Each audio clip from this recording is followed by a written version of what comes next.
வணக்கம். பொதிகை செய்திகளுக்காக சோஃபியா. தலைப்புச் செய்திகள். சர்வதேச சவால்களை மனிதநேய உணர்வுடன் கையாள வேண்டும். தில்லி G20 மாநாட்டில் பிரதமர் நரேந்திர மோடி உரை. தில்லியில் கோலாகலமாக தொடங்கியது G20 மாநாடு. பிரதமர் மோடியின் கோரிக்கையை ஏற்று ஆப்பிரிக்க யூனியன் நிரந்தர உறுப்பினராக சேர்ப்பு.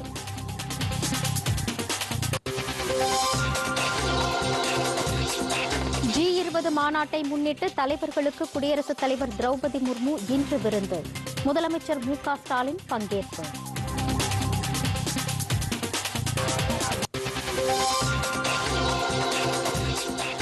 $3,300 கோடி ஊழல் வழக்கில் ஆந்திர முன்னாள் முதலமைச்சர் சந்திரபாபு நாயுடு கைது. பல்வேறு நகரங்களில் தெலுங்கு தேச கட்சியினர் சாலை மறியல்.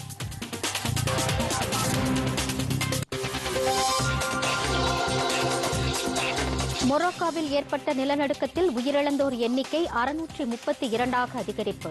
பிரதமர் மோடி உள்ளிட்ட தலைவர்கள் இரங்கல்.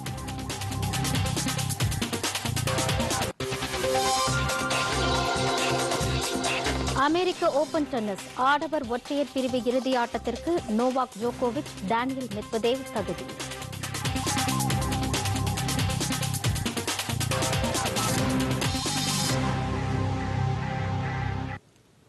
விரிவான செய்திகள். சர்வதேச சவால்களை மனிதநேய உணர்வுடன் கையாள வேண்டும் என்று பிரதமர் நரேந்திர மோடி வலியுறுத்தியுள்ளார். சப்கா சாத் சப்கா விகாஸ் எனப்படும் அனைவருக்குமான வளர்ச்சி என்ற தாரக மந்திரத்தை பயன்படுத்தி உலக அளவில் நம்பிக்கையின்மையை போக்க பாடுபடுவோம் என்றும் G20 நாடுகளின் தலைவர்களிடம் பிரதமர் கேட்டுக் கொண்டுள்ளார். உலக நாடுகளின் பெரும் எதிர்பார்ப்பிற்கு மத்தியில் இந்திய தலைமையின் கீழ் G20 2 நாள் மாநாடு தில்லி பாரத மண்டபத்தில் இன்று காலை தொடங்கியது. கண்கவர் விளக்குகள், கலை வண்ணங்கள், புராதன சின்னங்கள், அழகு சிலைகள், எழில்மிகு தோரணங்கள், வண்ண கொடிகள் என பார்ப்பதற்கு வண்ணமயமாக காட்சியளித்த பாரத மண்டபத்தில் G20 நாடுகளின் தலைவர்கள் குழுமினர்.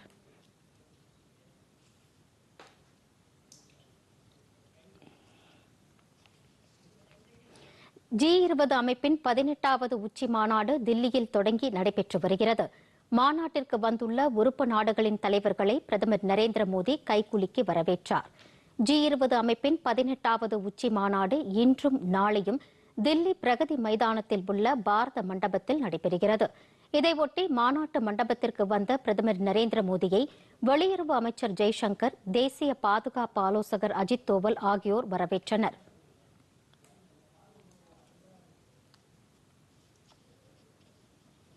மாநாட்டு முகப்பில் மண்டபத்திற்கு செல்லும் வழியில் சுவர்களில் யோகாசன முறைகளை காட்டும் சிற்பங்கள் இடம்பெற்றுள்ளன. பாதையின் இருபுறமும் உறுப்பு நாடுகளின் கொடிகள் நாட்டப்பட்டுள்ளன. ஒடிசாவின் கோனாரக் கோவிலில் உள்ள காலச்சக்கரம் போன்று வடிவமைக்கப்பட்டுள்ள இடத்தில் நின்று கொண்டு பிரதமர் நரேந்திர மோடி G20 உறுப்பு நாடுகளின் தலைவர்களுக்கு கைகூப்பி புன்முறுவலுடன் வணக்கம் தெரிவித்ததுடன் அவர்களை கைகுலுக்கி வரவேற்றார். பன்னாட்டு பண நிதிய தலைவர் கிறிஸ்டலினா ஜார்ஜிவா, உலக வங்கி தலைவர் அஜய் பங்கா, வங்கதேச பிரதமர் ஷேக் ஹசீனா ஆகியோர் பாரத மண்டபத்திற்கு வந்தனர். அவர்களை பிரதமர் மோடி வரவேற்றார்.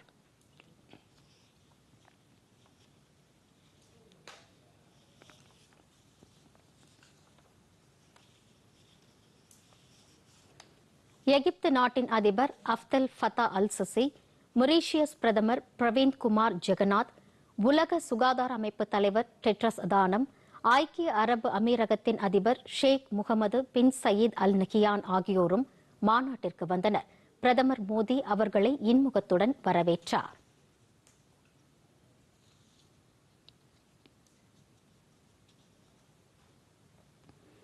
நெதர்லாந்து பிரதமர் மார்க் ரூத், நைஜீரிய அதிபர் போலா அகமது தினுபு, சிங்கப்பூர் பிரதமர் லூசிந்த் லுங், அர்ஜென்டினா அதிபர் ஆல்பர்டோ பெர்னாண்டஸ் ஆகியோரையும் பிரதமர் மோடி வரவேற்றார். கனடா பிரதமர் ஜஸ்டின் ட்ரூடோ, ஆஸ்திரேலிய பிரதமர் ஆந்தோனி அல்பனீஸ், ஜெர்மனி பிரதமர் ஓலாஃப் ஸ்கோல்ஸ், இத்தாலிய பிரதமர் ஜார்ஜியா மெலோனி ஆகியோர் மாநாட்டு மண்டபத்திற்கு வந்தபோது பிரதமர் மோடி அவர்களை வரவேற்றார்.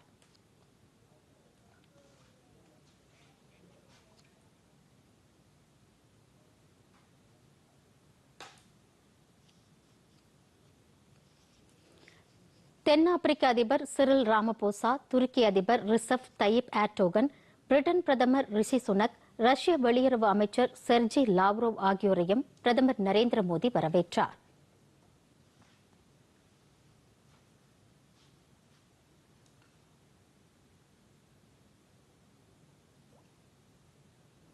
இந்தோனேஷிய அதிபர் ஜோகோ விடோடோ, பிரேசில் அதிபர் லூயிஸ் இன்னாசியோ, சீன பிரதமர் லீ கியாங் ஆகியோரை பிரதமர் இன்முகத்துடன் வரவேற்றார்.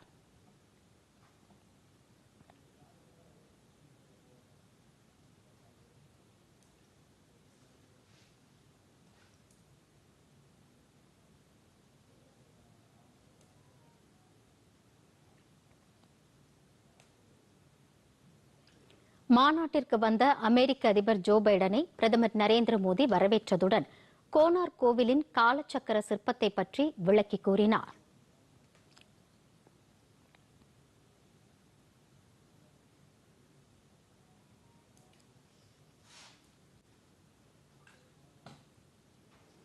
சவுதி அரேபிய பிரதமர் முகமது பின் சல்மானுடன் பிரதமர் நரேந்திர மோடி திங்களன்று இருதரப்பு பேச்சு நடத்தவுள்ளார். சவுதி அரேபிய பிரதமரும் அந்நாட்டின் பட்டத்து இளவரசருமான முகமது பின் சல்மான் தில்லியில் நடைபெறும் G20 உச்சி மாநாட்டில் பங்கேற்க தில்லிக்கு வந்துள்ளார். விமான நிலையத்தில் அவருக்கு சிறப்பான வரவேற்பு அளிக்கப்பட்டது.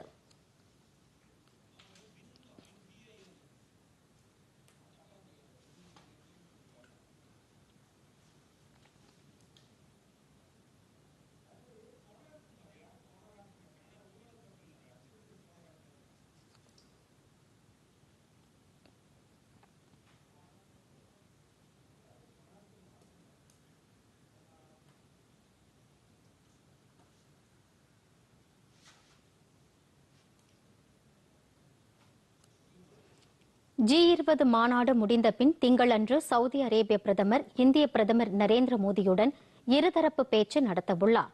அப்போது இரு நாடுகளிடையே அரசியல், பாதுகாப்பு, வணிகம், முதலீடு, பொருளாதாரம், பண்பாடு ஆகியவற்றில் இப்போதுள்ள ஒத்துழைப்பை மேலும் வலுப்படுத்துவது குறித்து பேசப்படும் என்றும் பல்வேறு உடன்பாடுகள் கையொப்பம் ஆக உள்ளதாகவும் கூறப்படுகிறது.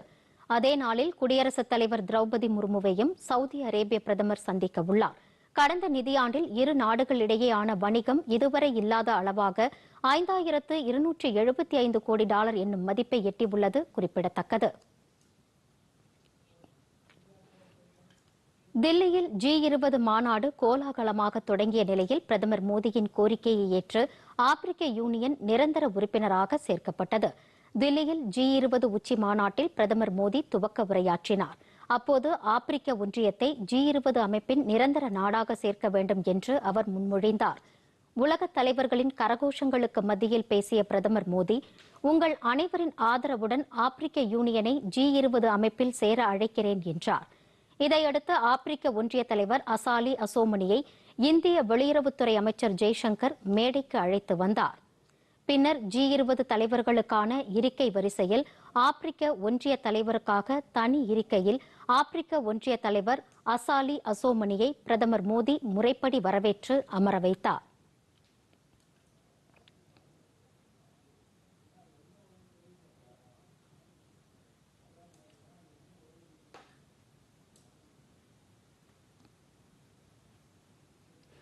பிரதமர் நரேந்திர மோடியின் முன்மொழிவை அனைத்து உறுப்பு நாடுகளும் ஏற்றுக்கொண்டதை அடுத்து ஆப்பிரிக்க ஒன்றியம் G20 அமைப்பில் இன்று இணைந்துள்ளது.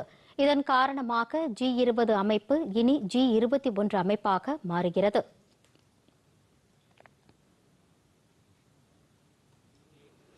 G20 நாடுகளின் உச்சி மாநாடு தில்லியில் தொடங்குவதை ஒட்டி ஒடிசா மாநிலம் பூரியில் மாநாட்டின் லட்சணியை மணல் சிற்பமாக சுதர்சன் பட்நாயக் வடிவமைத்துள்ளார். ஒடிசா மாநிலத்தை சேர்ந்த சுதர்சன் பட்நாயக் மணல் சிற்பம் வடிவமைப்பதில் உலக புகழ் பெற்றவர். இவர் உலக அளவிலான, தேசிய அளவிலான நிகழ்வுகள், அவற்றின் முக்கியத்துவம் தொடர்பான சிற்பங்களை அவ்வப்போது வடிவமைத்து மக்களின் கவனத்தை ஈர்த்து வருகிறார். இந்த நிலையில் தில்லியில் G20 நாடுகளின் உச்சி மாநாடு இன்று தொடங்குவதை ஒட்டி ஒடிசா மாநிலம் பூரி கடற்கரையில் மாநாட்டின் லட்சணையை மணல் சிற்பமாக வடிவமைத்துள்ளார். இதை பொதுமக்கள் ஆர்வத்துடன் பார்த்து செல்கின்றனர்.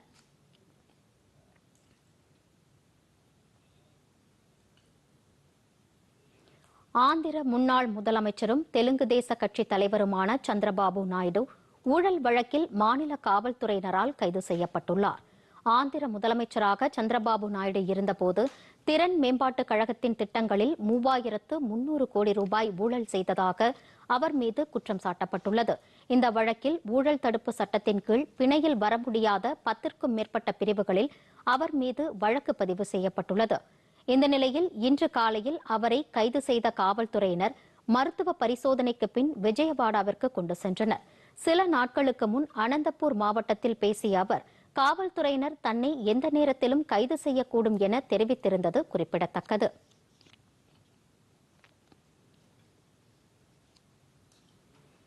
சந்திரபாபு நாயுடு கைது செய்யப்பட்டதை கண்டித்து அவர் மகனும் முன்னாள் அமைச்சருமான லோகேஷ் சாலையில் அமர்ந்து மறியலில் ஈடுபட்டார்.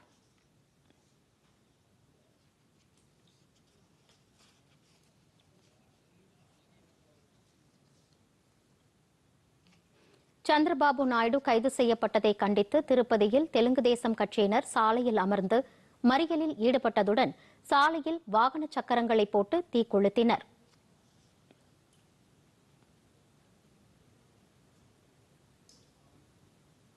சிறிய இடைவேளைக்கு பிறகு செய்திகள் தொடரும். இந்தியா தலைமையேற்கும் G20 உச்சி மாநாடு. தில்லியில் குவியும் சர்வதேச தலைவர்கள்.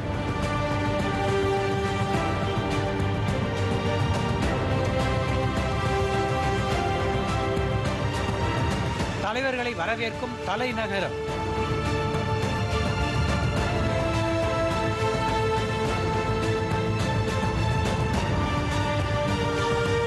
அனைவரையும் ஈர்க்கும் பாரத் மண்டபம்.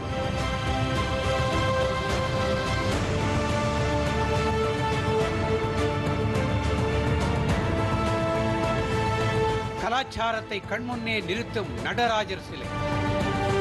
பாரம்பரியத்தை எடுத்துச் சொல்லும் ஏற்பாடுகள்.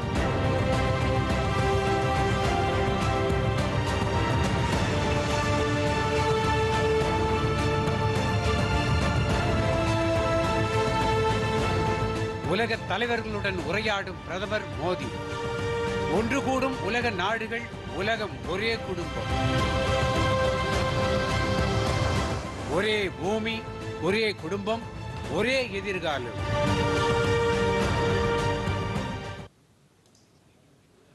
செய்திகள் தொடர்கிறது. G20 மாநாட்டை ஒட்டி தில்லியில் குடியரசுத் தலைவர் அளிக்கும் விருந்தில் கலந்து கொள்வதற்காக முதலமைச்சர் மு.க.ஸ்டாலின் சென்னையிலிருந்து விமானம் மூலம் புறப்பட்டு சென்றார். G20 மாநாட்டில் பங்கேற்கும் உலக நாடுகளின் தலைவர்களுக்கும் மாநில முதலமைச்சர்கள் உள்ளிட்ட விருந்தினர்களுக்கும் குடியரசுத் தலைவர் திரௌபதி முர்மு இன்று விருந்தளிக்கிறார். குடியரசுத் தலைவரின் அழைப்பை ஏற்று இந்த விருந்தில் பங்கேற்பதற்காக முதலமைச்சர் மு.க.ஸ்டாலின் இன்று சென்னையிலிருந்து ஏர் இந்தியா விமானம் மூலம் தில்லிக்கு புறப்பட்டு சென்றார். அவரை அமைச்சர்கள் வழி அனுப்பி வைத்தனர்.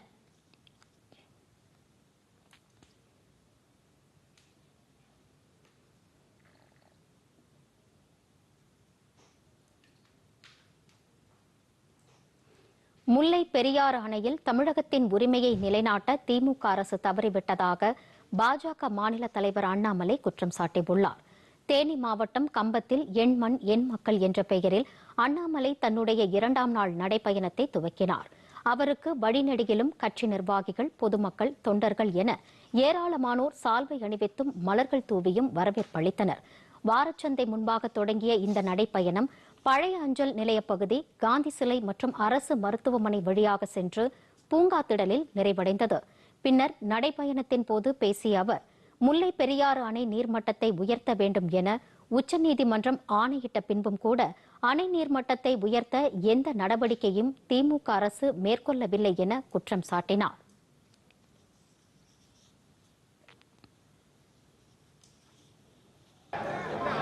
முல்லை பெரியாறு அணையினுடைய நீர்மட்டத்தை உயர்த்த வேண்டும் என்று சுப்ரீம் கோர்ட் ஆணையிட்ட பிறகு கேரள அரசு அங்கிருந்து சொல்லுகின்றார்கள், தேவி அணையினுடைய நீர்மட்டத்தை உயர்த்தி விடுகின்றோம். தேவி அணையினுடைய நீர்மட்டத்தை உயர்த்திய பிறகு முல்லை பெரியாருடைய அணையினுடைய நீர்மட்டத்தை உயர்த்துகிறோம்.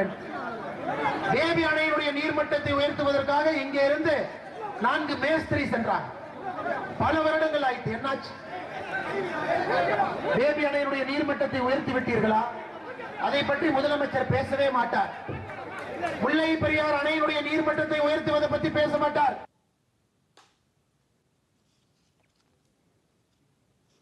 மகாராஷ்டிரத்தில் கல்வி வேலைவாய்ப்பில் இடஒதுக்கீடு கோரி போராடி வரும் மராத்தா இனத்தவரின் பிரதிநிதிகள் நேற்று மும்பையில் முதலமைச்சர் ஏக்நாத் ஷிண்டேவை சந்தித்து பேசியுள்ளனர். மகாராஷ்டிரத்தில் கல்வியிலும் வேலைவாய்ப்பிலும் மராத்தா இனத்தவருக்கு தனி இடஒதுக்கீடு வழங்க வேண்டும் என கோரி அவர்கள் கடந்த 2 வார காலமாக பல்வேறு இடங்களிலும் சாலை மறியல், உண்ணாவிரதம், ஆர்ப்பாட்டம், பேரணி என போராட்டங்களில் ஈடுபட்டு வருகின்றனர். இந்த நிலையில் பேச்சு நடத்த வருமாறு அவர்களுக்கு முதலமைச்சர் ஏக்நாத் ஷிண்டே அழைப்பு விடுத்திருந்தார். அதை ஏற்று நேற்று மராத்தா இனத்தவரின் பிரதிநிதிகள் முதலமைச்சரை அவரது அலுவலகத்தில் சந்தித்து பேசினர். அப்போது துணை முதலமைச்சர் தேவேந்திர பட்னாவிஸ், மத்திய இணையமைச்சர் ராவ் சாஹிப் தான்வே, மாநில அமைச்சர்கள் ராதாகிருஷ்ண விகே பாட்டீல், கிறிஸ் மகாஜன், பல்வேறு துறை செயலாளர்கள் உடனிருந்தனர். சந்திப்பிற்கு பின் செய்தியாளர்களிடம் பேசிய முதலமைச்சர் ஏக்நாத் ஷிண்டே நல்ல முறையில் விவாதங்கள் நடைபெற்றதாக கூறியதுடன் சிக்கலுக்கு விரைவில் தீர்வு எட்டப்படும் என்றும் நம்பிக்கை தெரிவித்தார். தேசத்திற்கு சேவையாற்றுவதில் ஆண் பெண் என்ற பாகுபாடு இல்லை, அனைத்து ராணுவ வீரர்களும் அர்ப்பணிப்பு உணர்வுடன் பணியாற்ற வேண்டும் என்று ராணுவ தலைமை தளபதி ஜெனரல் மனோஜ் பாண்டே தெரிவித்துள்ளார். சென்னை பரங்கிமலையில் ராணுவ அதிகாரிகளுக்கான பயிற்சி மையத்தில் பயிற்சி நிறைவு செய்தவர்களுக்கான அணிவகுப்பு இன்று நடைபெற்றது. இதில் பயிற்சி நிறைவு செய்த ஆண் பெண் வீரர்கள் பல்வேறு சாகசங்களை செய்து மிடுக்குடன் அணிவகுப்பில் பங்கேற்றனர். இதில் பங்கேற்று பேசிய ராணுவ தலைமை தளபதி மனோஜ் பாண்டே ராணுவ பயிற்சி அதிகாரிகளுக்கு தமது பாராட்டுக்களை தெரிவித்துக் கொண்டார். இந்திய ராணுவத்தில் பணிபுரியும் போது வீரர்கள் அனைவருக்கும் பொறுப்பு இருக்கிறது என்றும் முழு ஆற்றலும் உறுதியும் கொண்ட பெண் பயிற்சி அதிகாரிகள் இந்த முறை பயிற்சியை வெற்றிகரமாக நிறைவு செய்துள்ளதாகவும், ஆண் பெண் என்ற வேறுபாடு இல்லை, அனைவரும் தேசத்திற்கு சேவை செய்ய வந்துள்ளீர்கள் என்பதை நினைவில் கொண்டு செயல்பட வேண்டும் என்று கேட்டுக் கொண்டார். தென்மேற்கு பருவமழை இறுதிக்கட்டத்தை எட்டியுள்ள நிலையில் மும்பைக்கு குடிநீர் வழங்கும் ஏரிகளில் மொத்த கொள்ளளவில் 93 விழுக்காடு தண்ணீர் நிரம்பியுள்ளதாக மும்பை மாநகராட்சி தெரிவித்துள்ளது. மேற்கு தொடர்ச்சி மலைகளிலும் அடிவாரத்திலும் உள்ள துளசி, தன்சா, விஹார், பத்சா உள்ளிட்ட ஏரிகளில் இருந்து மும்பைக்கு குடிநீர் வழங்கப்படுகிறது. இந்த நிலையில் நடப்பு பருவமழை காலத்தில் ஏரிகளில் 93 விழுக்காடு அளவிற்கு நீர் நிரம்பியுள்ளதாகவும், முந்தைய ஆண்டை ஒப்பிடும்போது இந்த ஆண்டு ஏரிகளில் குறைவான அளவே நீர் உள்ளதாகவும் மாநகராட்சி தெரிவித்துள்ளது. ஒரு சில ஏரிகள் மட்டுமே 100 விழுக்காடு நிரம்பியுள்ளதாகவும் தெரிவிக்கப்பட்டுள்ளது.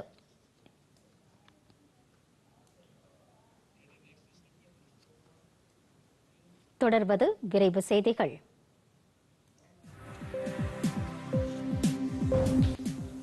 முன்னாள் அமைச்சர் வீரப்பனின் 98வது பிறந்த நாளை ஒட்டி முதலமைச்சர் ஸ்டாலின் அவரது இல்லத்துக்கு நேரில் சென்று வாழ்த்து தெரிவித்துள்ளார். மூத்த அரசியல்வாதியும் முன்னாள் அமைச்சருமான வீரப்பன் இன்று தனது 97வது பிறந்த நாளை கொண்டாடுகிறார். அதை ஒட்டி சென்னையில் உள்ள அவரது இல்லத்துக்கு முதலமைச்சர் ஸ்டாலின் நேரில் சென்று அவருக்கு பொன்னாடை போர்த்தி பிறந்த நாள் வாழ்த்துக்களை தெரிவித்துக் கொண்டார். அப்போது மாநில அமைச்சர்கள் நேரு, பொன்முடி, திமுக நாடாளுமன்ற உறுப்பினர் ஜெகத் ரட்சகன் ஆகியோரும் உடனிருந்தனர். உலக முதலுதவி நாளையொட்டி பொதுமக்களின் பயன்பாட்டுக்காக உயிர்காக்கும் தானியங்கி வெளிப்புற டிஃபிரிலேட்டர் கருவியின் செயல்பாட்டையும் முதலுதவி பயிற்சியையும் சென்னை மாநகர மேயர் பிரியா தொடக்கி வைத்தார். சென்னை மாநகராட்சியுடன் அலர்ட் அறக்கட்டளை இணைந்து பொதுமக்களின் பயன்பாட்டுக்காக இந்த உயிர்காக்கும் கருவியை வழங்கியுள்ளது. பொதுமக்கள் அதிகம் பயன்படுத்தக்கூடிய இடங்களில் இந்த கருவிகள் நிறுவப்பட உள்ளன.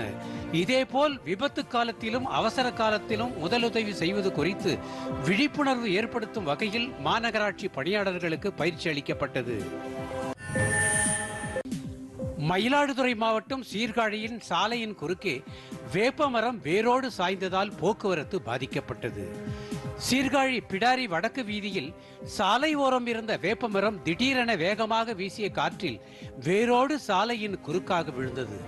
இதில் அப்பகுதியில் இருசக்கர வாகனம் பழுது நீக்கும் கடை வைத்திருக்கும் ஒருவருக்கு லேசான காயம் ஏற்பட்டது. உயர் மின்னழுத்த மின்கம்பியில் மரம் முறிந்து விழுந்ததால் மின்தடை ஏற்பட்டதுடன் போக்குவரத்தும் தடைபட்டது. தகவல் அறிந்த சீர்காழி மின்வாரிய ஊழியர்கள் விரைந்து சென்று மின்னோட்டத்தை நிறுத்திவிட்டனர். இதனால் தகாத நேர்வுகள் தவிர்க்கப்பட்டன. தீயணைப்பு துறையினரும் நெடுஞ்சாலை துறையினரும் எந்திரங்களின் உதவியுடன் மரத்தை வெட்டி அகற்றினர். தமிழ்நாடு அரசு பணியாளர் தேர்வாணையத்தின் சார்பில் பல்வேறு சார்நிலை பணிகளில் ஆராய்ச்சி உதவியாளர் பதவிக்கான தேர்வு இன்று நாளை என 2 நாட்கள் நடைபெறுகிறது. தமிழ், ஆங்கிலம், பொது அறிவு உள்ளிட்ட பாடங்களை கொண்ட தேர்வு காலை, பிற்பகல் என 2 பகுதிகளாக நடைபெற்று வருகிறது. மொத்தம் 6 பணியிடங்களுக்கான இந்த தேர்வு சென்னையில் 3 இடங்கள் உட்பட தமிழ்நாட்டின் 7 நகரங்களில் இன்று நடைபெறுகிறது. மொத்தம் 2370 பேர் தேர்வு எழுதி வருகின்றனர். ஈரோடு மாவட்டம் அந்தியூர் வழியாக கர்நாடகத்துக்கு கடத்தி செல்ல இருந்த 2.5 டன் ரேஷன் அரிசியையும் அதை ஏற்றிச் சென்ற சரக்கு வாகனத்தையும் காவல்துறையினர் பறிமுதல் செய்ததுடன் கடத்தல்காரர்கள் 2 வரை கைது செய்தனர். அந்தியூரில் குடிமைப்பொருள் வழங்கல் குற்ற புலனாய்வு பிரிவு காவல்துறையினர் வாகன தணிக்கையில் ஈடுபட்டனர். அப்போது சிறிய சரக்கு வாகனத்தில் ரேஷன் அரிசி மூட்டைகள் இருந்தது குறித்து அதில் இருந்த 2 பேரிடம் விசாரணை நடத்தினர். அவர்கள் அந்தியூரில் இருந்து கர்நாடக மாநிலத்திற்கு ரேஷன் அரிசியை கடத்திச் சென்றது தெரிய வந்தது. இதனால் 2 வரையும் கைது செய்ததுடன் அரிசி மூட்டைகளையும் கடத்தலுக்கு பயன்படுத்திய சரக்கு வாகனத்தையும் பறிமுதல் செய்தனர். காஞ்சிபுரத்தில் வடகிழக்கு பருவமழை முன்னெச்சரிக்கை நடவடிக்கையாக கால்வாய் தூர்வாரும் பணியை மாநகராட்சி ஆணையர் கண்ணன் பார்வையிட்டு ஆய்வு செய்தார். காஞ்சிபுரம் மாநகராட்சியின் 51 வார்டுகளிலும் மழைநீர் வடிகால் தூர்வாரி சீரமைக்கும் பணிகள் நடைபெற்று வருகின்றன. காஞ்சிபுரம் பேருந்து நிலையம் மற்றும் பல்வேறு நெடுஞ்சாலை ஓரங்களில் உள்ள மழைநீர் கால்வாய்களை தூர்வாரும் பணிகளை மாநகராட்சி ஆணையர் கண்ணன் பார்வையிட்டு ஆய்வு செய்தார். அப்போது மாநகராட்சி நல அலுவலர் அருள் நம்பி, துப்புரவு ஆய்வாளர் குமார் ஆகியோர் உடனிருந்தனர்.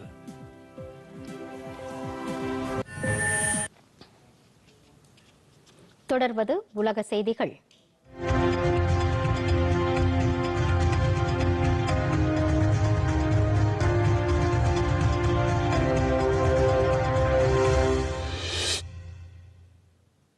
ஆப்பிரிக்க நாடான மொரோக்கோவில் நேற்றிரவு ஏற்பட்ட நிலநடுக்கத்தில் 632 பேர் உயிரிழந்தனர்.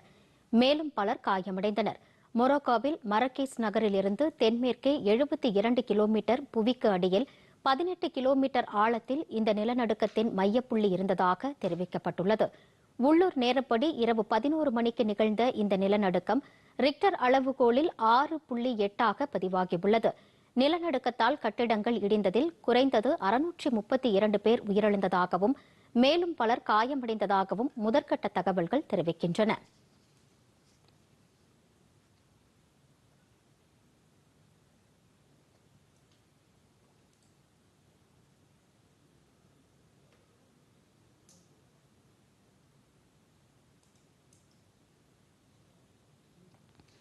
மொரோக்கோவில் நிலநடுக்கத்தால் உயிரிழந்தோர் குடும்பங்களுக்கு பிரதமர் நரேந்திர மோடி இரங்கல் தெரிவித்துள்ளார். அந்நாட்டிற்கு தேவையான அனைத்து உதவிகளையும் வழங்க இந்தியா தயாராக உள்ளதாகவும் பிரதமர் சமூக வலைதள பதிவில் குறிப்பிட்டுள்ளார். இந்திய பெருங்கடல் தீவு நாடான மாலத்தீவுகளில் இன்று அதிபர் தேர்தல் நடைபெற்று வருகிறது. இப்போதைய அதிபர் இப்ராஹிம் முகமது சாலி, இலியாஸ் லபீன், முகமது முயீசு ஆகியோர் உள்ளிட்ட 8 பேர் களத்தில் உள்ளனர். உள்ளூர் நேரப்படி காலை 8 மணிக்கு வாக்குப்பதிவு தொடங்கி நடைபெற்று வருகிறது. மக்கள் ஆர்வத்துடன் வரிசையில் நின்று வாக்களித்து வருகின்றனர். மாலை 4 மணிக்கு வாக்குப்பதிவு நிறைவடையும். 2018ஆம் ஆண்டு நடைபெற்ற தேர்தலில் மாலத்தீவு ஜனநாயக கட்சியின் வேட்பாளர் இப்ராஹிம் முகமது சாலி 58 விழுக்காடு வாக்குகளுடன் வெற்றி பெற்றார். இந்திய பெருங்கடலில் உள்ள மாலத்தீவுகள் இந்தியாவின் நெருங்கிய கூட்டாளி நாடாகும்.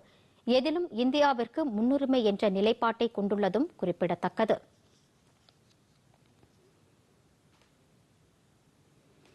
ஈராக்கில் இருந்து எண்ணெய் ஏற்றி சென்ற கப்பல்களை இந்த ஆண்டின் தொடக்கத்தில் தடுத்து நிறுத்தி பறிமுதல் செய்ததை அமெரிக்க வெளியுறவு அமைச்சகம் உறுதி செய்துள்ளது. ஈரான் நாடு தீவிரவாதிகளுக்கு ஆதரவளித்து வருவதாகவும் ஒப்பந்தத்தை மீறி செயல்படுவதாகவும் அமெரிக்கா தொடர்ந்து குற்றம் சாட்டி வருகிறது. இந்த நிலையில் ஈரானில் இருந்து 9,80,000 பேரல் எண்ணெய் ஏற்றி சென்ற கப்பலை பறிமுதல் செய்ததாக அமெரிக்க வெளியுறவு அமைச்சகம் உறுதி செய்துள்ளது.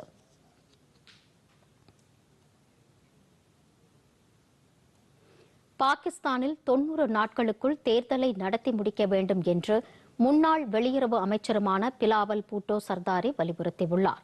பாகிஸ்தானில் தேசிய நாடாளுமன்றம் கலைக்கப்பட்ட 90 நாட்களுக்குள் அதற்கு தேர்தல் நடத்தி புதிய உறுப்பினர்களை தேர்ந்தெடுக்க வேண்டும் என்று அந்நாட்டின் அரசியலமைப்பு சட்டத்தில் கூறப்பட்டுள்ளது.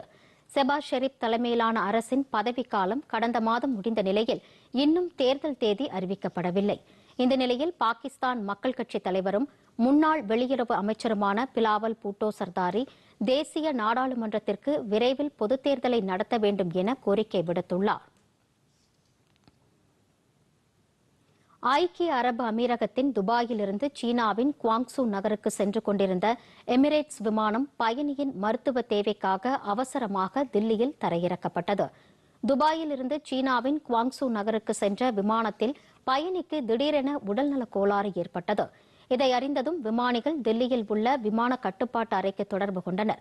இதையடுத்து விமான நிலையத்தில் மருத்துவ பணியாளர்கள் தயார் நிலையில் இருந்தனர். அந்த விமானம் தரையிறங்கியதும் நோயாளியை மருத்துவமனைக்கு அழைத்து சென்றனர். இதையடுத்து அந்த விமானம் திட்டமிட்டபடி குவாங்சூ நகருக்கு புறப்பட்டு சென்றது. இந்த தகவலை எமிரேட்ஸ் விமான நிறுவனம் தெரிவித்துள்ளது.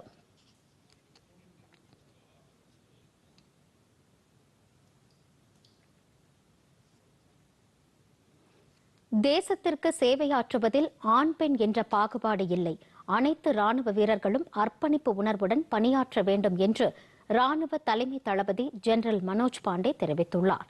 சென்னை பரங்கிமலையில் ராணுவ அதிகாரிகளுக்கான பயிற்சி மையத்தில் பயிற்சி நிறைவு செய்தவர்களுக்கான அணிவகுப்பு இன்று நடைபெற்றது. இதில் பயிற்சி நிறைவு செய்த ஆண் பெண் வீரர்கள் பல்வேறு சாகசங்களை செய்து மிடுக்குடன் அணிவகுப்பில் பங்கேற்றனர்.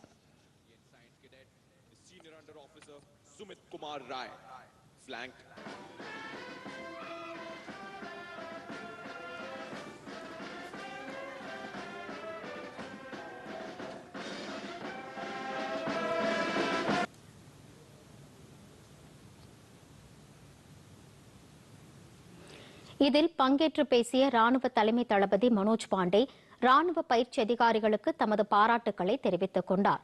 இந்திய ராணுவத்தில் பணிபுரியும் போது வீரர்கள் அனைவருக்கும் பொறுப்பு இருக்கிறது என்றும் முழு ஆற்றலும் உறுதியும் கொண்ட பெண் பயிற்சி அதிகாரிகள் இந்த முறை பயிற்சியை வெற்றிகரமாக நிறைவு செய்துள்ளதாகவும் ஆண் பெண் என்ற வேறுபாடு இல்லை, அனைவரும் தேசத்திற்கு சேவை செய்ய வந்துள்ளீர்கள் என்பதை நினைவில் கொண்டு செயல்பட வேண்டும் என்று கேட்டுக் கொண்டார். Into the Indian Army. I also take this opportunity to congratulate the 12 officer cadets from our friendly foreign countries who have successfully completed their training today from this premier institution. I am confident that the foundations of soldiering that you have imbibed here will stand you in good stead in the years ahead. அமெரிக்க open tennis ஆடவர் ஒற்றையர் பிரிவு இறுதி ஆட்டத்திற்கு செர்பியாவின் Novak ஜோகோவிச், ரஷ்யாவின் Daniel Medvedev ஆகியோர் தகுதி பெற்றுள்ளனர். நியூயார்க்கில் நடைபெற்ற முதல் அரையிறுதி ஆட்டத்தில் செர்பியாவின் நோவாக் ஜோகோவிச், அமெரிக்காவின் பென்சல்டன் ஆகியோர் விளையாடினர். விறுவிறுப்பாக நடைபெற்ற இந்த ஆட்டத்தில் 6-3, 6-2, 7-6 என்ற செட் கணக்கில் ஜோகோவிச் வெற்றி பெற்று இறுதிப் போட்டிக்கு முன்னேறினார். மற்றொரு அரையிறுதி ஆட்டத்தில் ரஷ்யாவின் டேனியல் மெத்வதேவ், ஸ்பெயின் நாட்டின் கார்லஸ் அல்காரஸ் ஆகியோர் விளையாடினர். நெடுநேரம் 4 செட்கள் நீடித்த இந்த ஆட்டத்தில் 7-6, 6-1, 3-6, 6-3 என்ற கணக்கில் டேனியல் மெத்வதேவ் வெற்றி பெற்றார். வரும் 11ஆம் தேதி நடைபெறும் இறுதிப் போட்டியில் ஜோகோவிச்சும் டேனியல் மெத்வதேவும் விளையாட உள்ளனர். அதற்கு முன் நாளை நடைபெறும் மகளிர் ஒற்றையர் பிரிவு இறுதி ஆட்டத்தில் அமெரிக்காவின் கோகோ காஃப், பெலாரஸ் நாட்டின் அரினா சபலெங்கா ஆகியோர் விளையாட உள்ளனர்.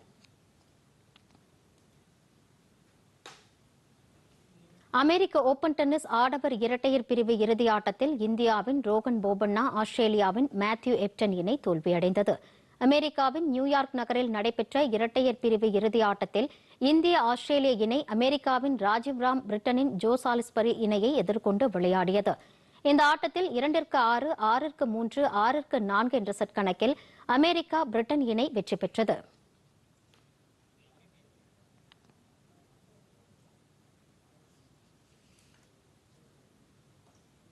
இத்துடன் செய்திகள் நிறைவடைந்தன. மீண்டும் செய்திகள் மாலை 5 மணிக்கு. வணக்கம்.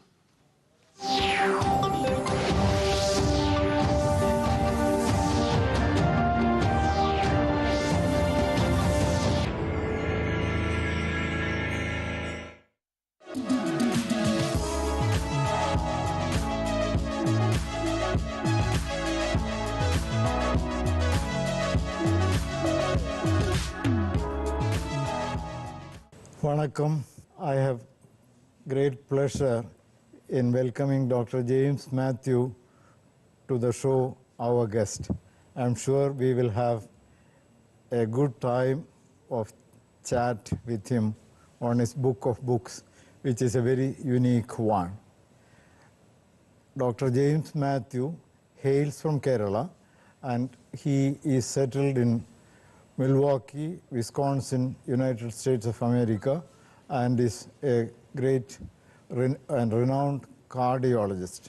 But his passion is for a field that is connected to literature, connected to philosophy, and also to the scriptures of both the West and the East.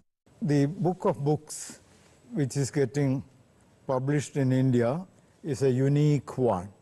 And this is a string of pearls of wisdom through the meandering streams of history, of literature, of scriptures, and also noble thoughts that have helped us in developing a culture, a civilization that unites mankind.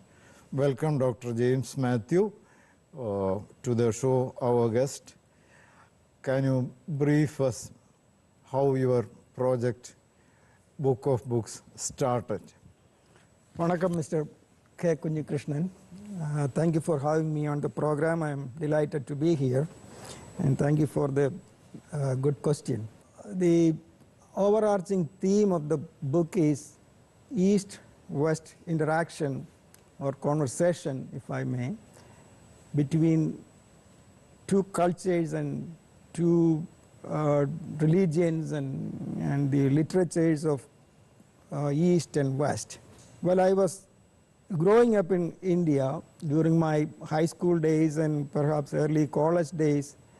I have read random quotes from the early intellectuals of America, particularly who are known as the transcendentalists, namely Henry David Thoreau and Ralph Waldo Emerson and the like. At the same time, the names of modern India's intellectuals were also household names. So obviously I read a little bit about Mahatma Gandhi and Rabindranath Tagore, but only after I've been in the US, approximately in 1984, I really happened to see a copy of probably the single most famous book by the American philosopher Henry David Thoreau, namely Walden. So I'm still reading Walden. And then Henry David Thoreau's books introduced me to fellow transcendentalists and other contemporary philosophers of the mid-19th century.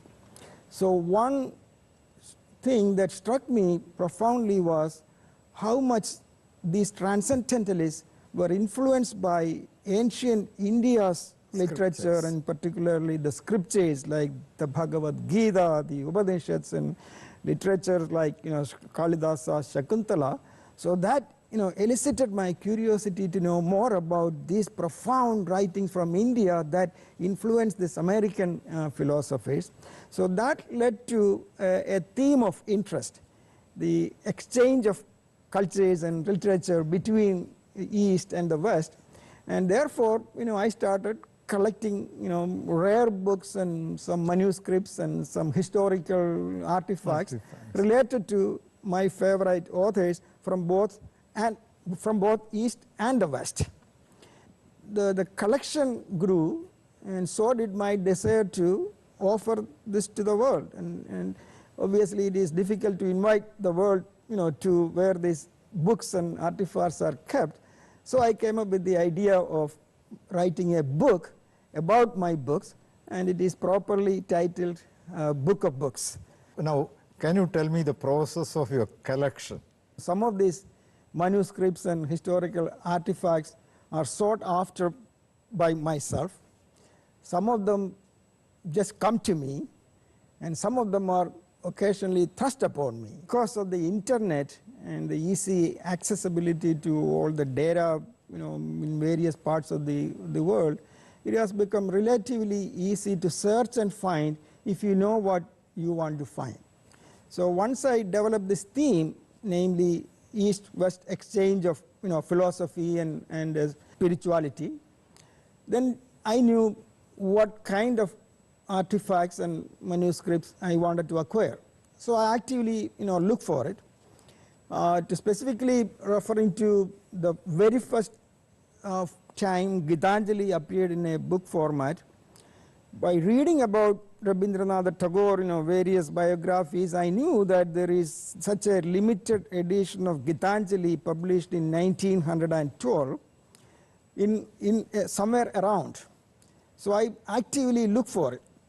My search led to the rare book library of UWM, University of Wisconsin Milwaukee campus.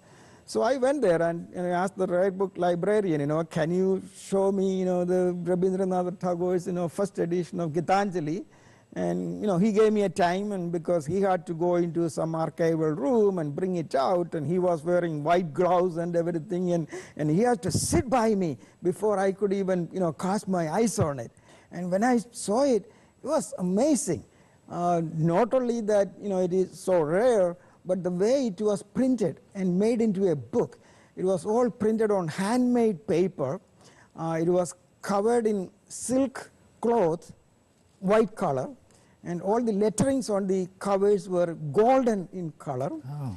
Only 750 copies were printed, of which only 250 were available for purchase. And I am pretty convinced that I had one of these 500 copies which were not for sale, because not only that it was very well maintained in mint condition, but it also came with a card with the hand signature of Gurudev. So, so that was very special. As you know, I have a co-author of my book. That was my next question, actually. Yeah, okay. So I'll just say that, and I will try not to let the cat out. So anyway, my Ken Bignell had a collection, and he had a similar interest. When Henry David Thoreau read the first print proof, he asked for an additional 3-line space before a new paragraph started. And that is, space was important to him. So that was his way of emphasizing what was going to follow. So he sent the publisher asking for additional space, and the publisher and the printer were very smart. They just removed 3 lines from the above paragraph and allowed more space there. So I could see how furious Henry would have been when he saw it. Why so much of, out of the 340 pages of the book, you have devoted, I think, around 80 pages, more than 80 pages, if I remember right, for Thoreau. Then the next person who has so much of coverage in the book is Rabindranath Tagore. Why so much on Thoreau? I have asked this question myself many times. How do I get attracted to a particular writer or a poet? And I will come to that. But before that, he is the one who introduced me to the transcendentalists and their writings. And his writings are very readable, and it's very witty, and it is a commentary on the society of his time. A lot of prophecy. So not only a poet, but he was also a naturalist, and he was a surveyor, and he lived mostly by the labor of his hands. So therefore his personality was so attractive to me. In one of Henry David Thoreau's writings in his journals, my life had been the poem that I would have read, but I cannot both live and utter it. Oh. He himself is the poem. Immediately dawned upon me, that's what distinguishes him as the poet. Not that a person can write nice poetry, but his life has been the poem. The same thing can be said about our own Rabindranath Tagore. So that's why those two figures, one from the west and one from the east, stand out me as very, very distinguished. And obviously I have collected all the writings of Henry David Thoreau that is available, all his books in first edition, and some of them with special associations. I have them all books of Rabindranath Tagore Yeah, available. 40 of them. Yeah, available in English language, and many of them have qualifications. You know, some of them he has signed by himself. I have a signed copy of the poetry collection called Gardner. I have, you know, a few photographs, professional photographs of the poet with his signature on it, and I have some autographs, you know, of Rabindranath Tagore. So these were representatives of East and West whom I got attracted to, not only because they were great writers, but they were poems by themselves.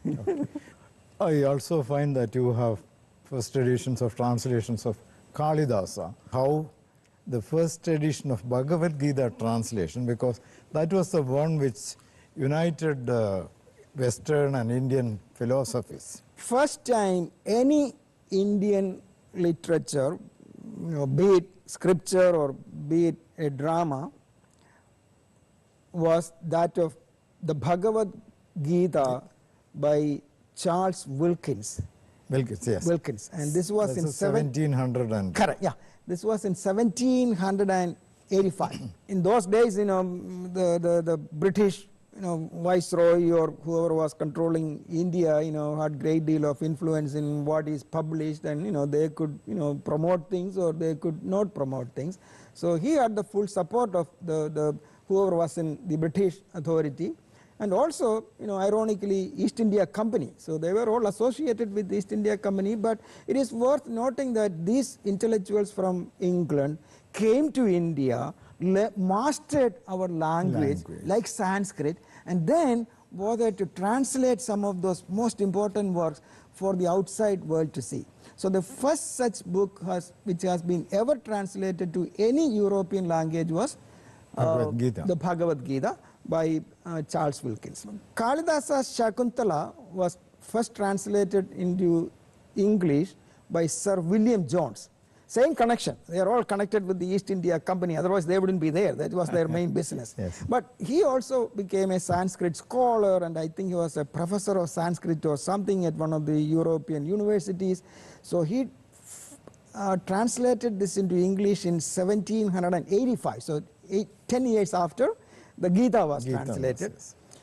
And that was a major event in Europe and America, you know, in the literary world. And so much so that, you know, Goethe, you know, commented about the Kalidasa's Shakuntala in beautiful poetic language, which I'm afraid I cannot recite. Yes. But basically it says, if you want one word that encompasses all the emotions in the world and all the seasons of the world and the flowers and the plants and everything in one word, give me Shakuntala. Yeah, Sakuntala. Yeah, Shakuntala. That's how much he was impressed, and that became a very significant event in the world of literature in Europe and America.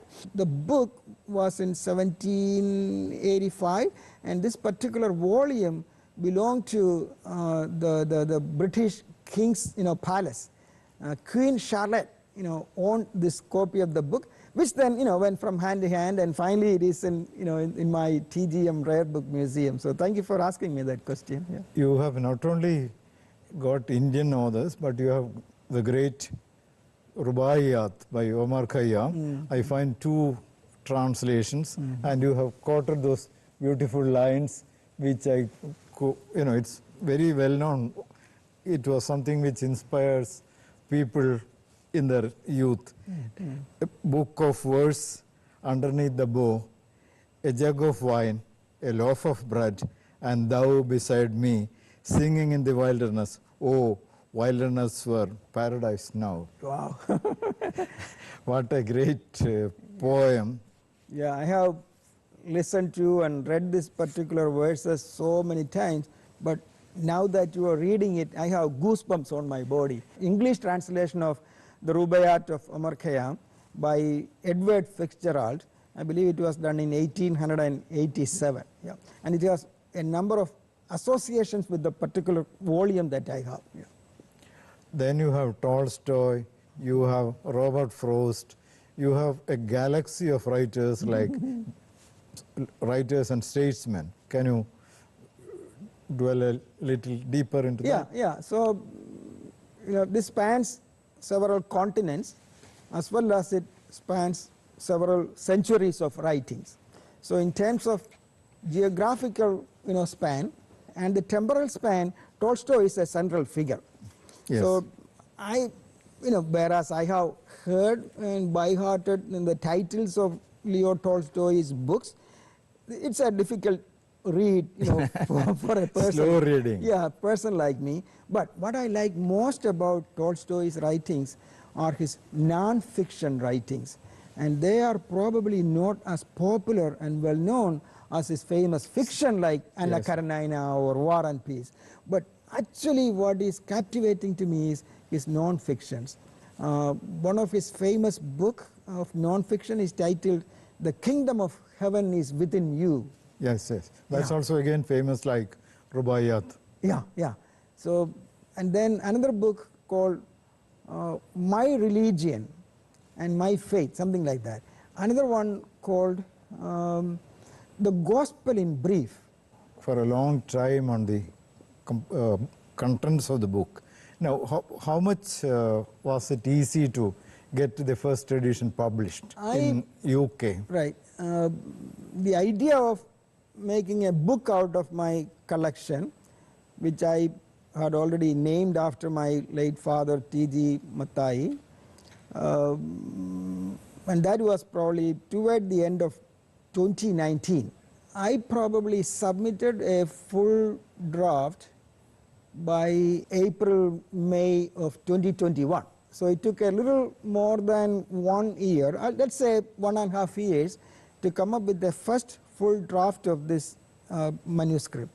But all the images are very well. Having seen both the editions, I can vouch that it has been beautifully produced. And all the book covers, handwritings, holographs, signatures of especially Tagore, Gandhi, and also Vivekananda. We did omit Vivekananda because he was the one who, carried Indian religion, Indian religious thought to the West with his famous Chicago address.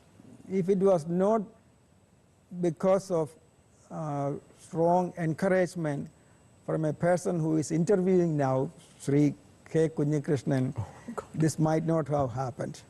Another person to whom I owe a lot in encouraging me, in not only saying good things about the book after he reviewed it, but also equally supported me to have a more affordable edition, is Sri Adur Gopalakrishnan. I have a very rare volume of one of Swami Vivekananda's books.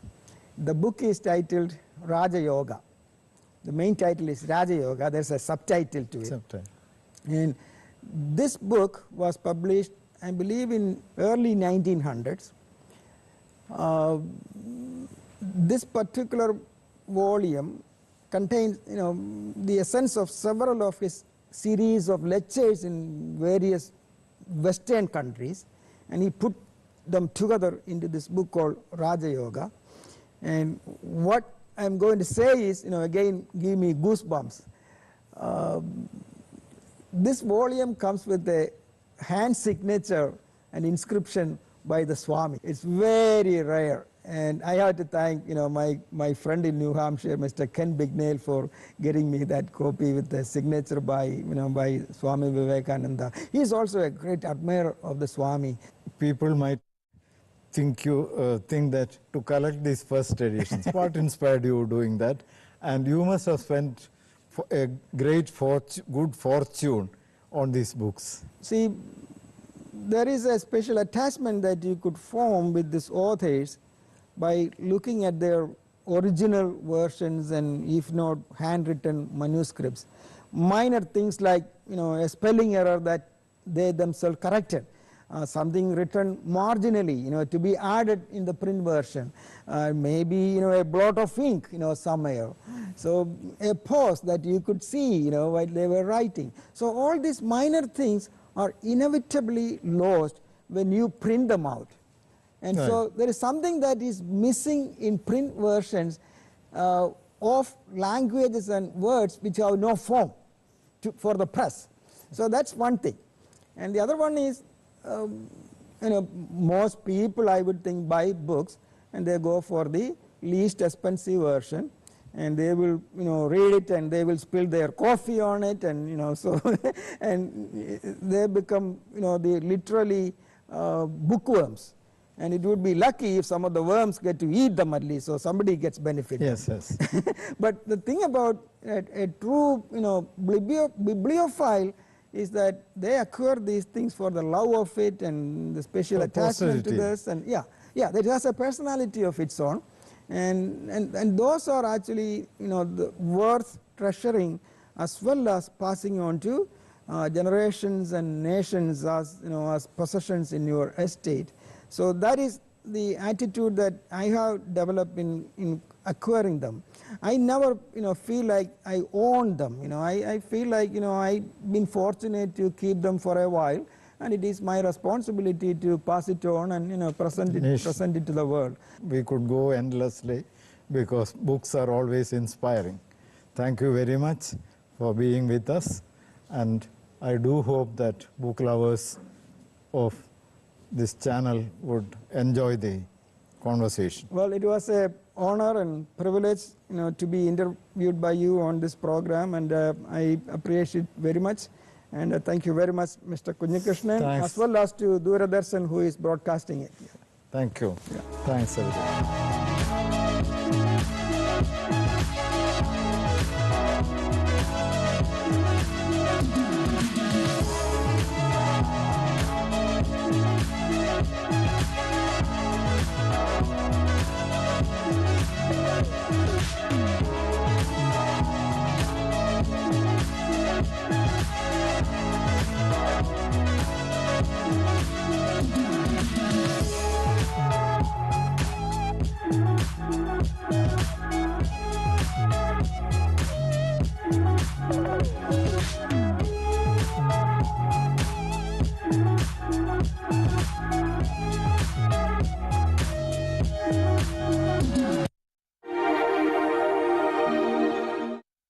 நமது பொதிகையில் தும்பிக்கை அழகா எங்களின் சாமி ஐந்து கரத்தினால் இயங்குது பூமி.